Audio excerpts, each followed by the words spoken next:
Hey guys, Shouldoge here. Today we are looking at the Ultraglide UltraNeon. It's hard to find information on when exactly Ultraglide released to their first mousepad in the Meow Gaming Gear series, but judging from what I've seen online, they started becoming available to purchase for the public sometime in mid-2023. Ultraglide is also experienced in making mouse skates, which have a very good standing in the community, which I even use some of on my mice.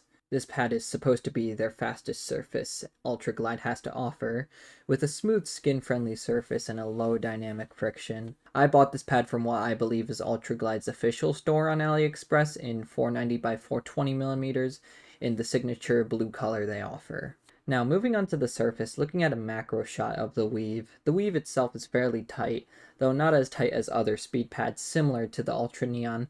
It sort of looks like a more dense and slightly looser version of the Artisan Raiden, and it does keep the fraying minimal to none, similar to the Raiden. Touching the surface, I would say it does feel slightly similar to the feel of the Raiden, but I would say this pad loses some of its silky qualities that the Raiden has.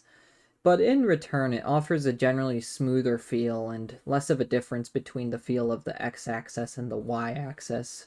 Despite using the Raiden as an example to compare this pad to previously, I would say overall this pad feels very similar to how the Infinity Mice Ruin feels and performs. It shares the smooth, fine texture that the UltraNeon has, and the speed of these two pads feels nearly identical switching between each one. The properties of how the surface affects the base and being able to press into the pad is very similar, but the Ruin does noticeably have a bit softer of a base, allowing more give, as well as the effect of pressing into the base being more spread out than focused on a single point on the Ruin. The frictional values of this pad are fairly balanced, but I would say I feel as though the static friction or force required to start a movement is slightly lower than the dynamic friction. I felt this in the way I performed, as the pad performed very well in Gunfire Reborn, which required me to quickly flick from one target to another and switch from these flicks to concentrated tracking, which this pad handled very well. Despite the properties of the surface of this pad being very quick, I find that it's not too hard to come to a stop. While you have fast fluid movements when lightly gliding along the surface, you can press into the pad thanks to its soft to mid base to get extra traction, which pairs well with the fine texture of the pad. While the pad is generally smooth all along the surface, I do feel a bit more texture on the y-axis than the x-axis when pressing into the pad, but this is not nearly as comparable to the Artisan Raider or other similar options. Michigan is still recovering from the bad humidity wave that came through recently, and despite this, I feel the performance I have with this pad is very consistent regardless of moisture. This also coincides with its sweat-resistant surface, as I don't feel the palm of my hand catching onto the surface the way it would with less sweat-resistant options.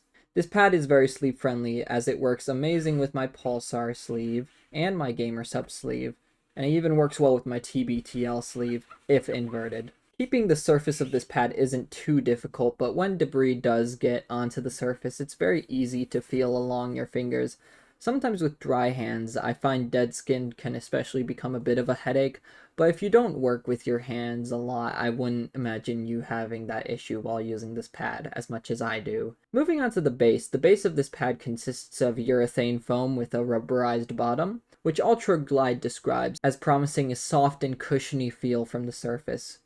The base is very adherent to the surface of my desk, sticky enough to the point where I can hear it peel off my desk. The base is listed as the standard 4mm thick, but looks and feels closer to something like 4.5 to 5mm. The base on this pad is quite soft, but not plush enough to be X soft. I would place it just a bit more firm than the Artisan soft style base. Though, as with most speed pads, the base does feel closer to a mid when pressing down from the surface versus pressing down from the bottom of the pad. The adherence to the desk is very strong, and while I don't have any concern with it becoming too sticky to stick, I'm not sure if it'll retain its stickiness when it eventually dries out, which makes me wonder what the longevity of this rubberized layer on the bottom of the base may be. Either way, dropping a bit of water under the base of the pad solves the drying out issue. The rebound of this pad is quite quick and strong, which is not what I was expecting, but a very pleasant surprise.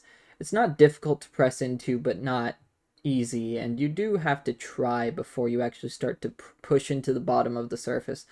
Though once you do begin to press down with your mouse, dot skates can even out very easily due to the properties of the space, and I even find myself feeling the scratching of the bottom of my mouse sometimes even with full skates. Looking at the stitching of this pad is very reminiscent of a thicker version of the Lethal Gaming Gear Standard Series mouse pads, giving a distinct separation to where the surface weave ends and the edge stitching begins. The stitching of this pad is as soft as the base, if not a little bit softer, and despite its thickness, I find it very comfortable to rest my arm on top of. The stitching is just barely below the surface, with some spots meeting at the surface or even a bit higher than it. You can definitely feel your mouse cross the edge with dot skates on this pad. Now going on to the quality, as for the surface isn't coated and doesn't feel any different when I first got it, and there doesn't seem to be any spots where the speed of the surface changes. The UltraNeon is described as being faster than the UltraDash, which is their neutral to speed pad according to Ultraglide, and I would say the UltraNeon is just a straight speed pad. There is a waxy and quite thick logo on the bottom right corner of the pad, which you'll definitely feel with your mouse if you go over it, and you might catch your arm on it if you're not wearing a sleeve. Overall, though, the quality of the surface is very good on this pad, though it starts to fall a little bit when it comes to the base, as the evenness of the surface is definitely the highlight, and I really don't feel any bumps on the surface whatsoever. The dimensions of the pad are correct in the 49 by 42 centimeters listed, but there are some spots in the edge stitching where the edges stick out just a tiny bit more, not enough to the point where it's obvious, but visible when you look closely. The base feels to be a consistent level of plushness throughout the pad, which is nice, especially if you decide to go with full skates on this pad, as it will make for a good experience when pressing into the pad. The stitching is decently even all the way around the edges of the pad, but it does start to get a little bit tighter as you get close to the corners.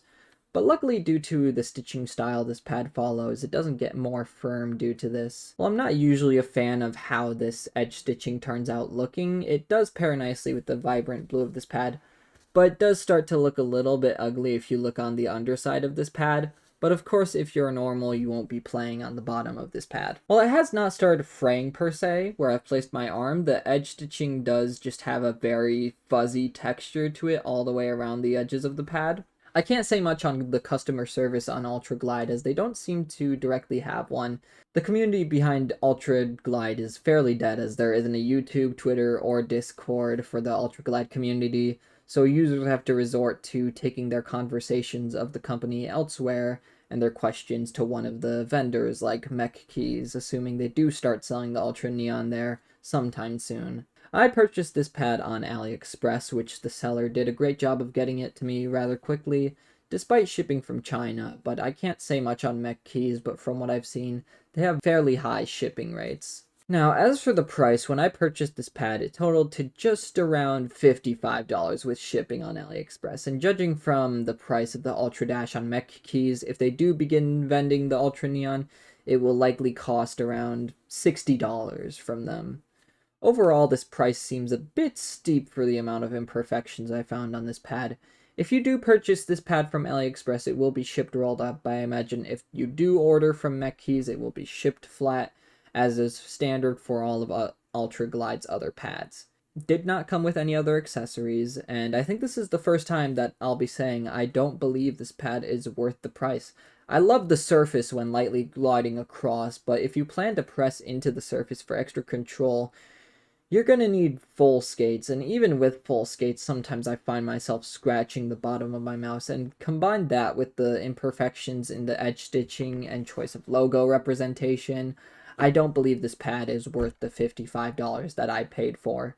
While I can't recommend this pad to anyone who's looking for a well-priced pad, if you're looking for a speed-oriented pad with a smooth but textured surface, and budget isn't an issue for you, then this pad might be for you. But at that point, just opt for something like the Infinity Mice Ruin, which is still available for purchase at the time of posting this video. This pad has some great ideas to it, but is flawed in terms of execution, which is why I'm feeling good with giving it a 68 out of 100. Judging from my last experience with how the Ultra Control V2 was just another Zero clone, I think I'll be holding off from buying any more of Ultraglide's products for a while. With that being said, thank you so much for watching. Bye-bye.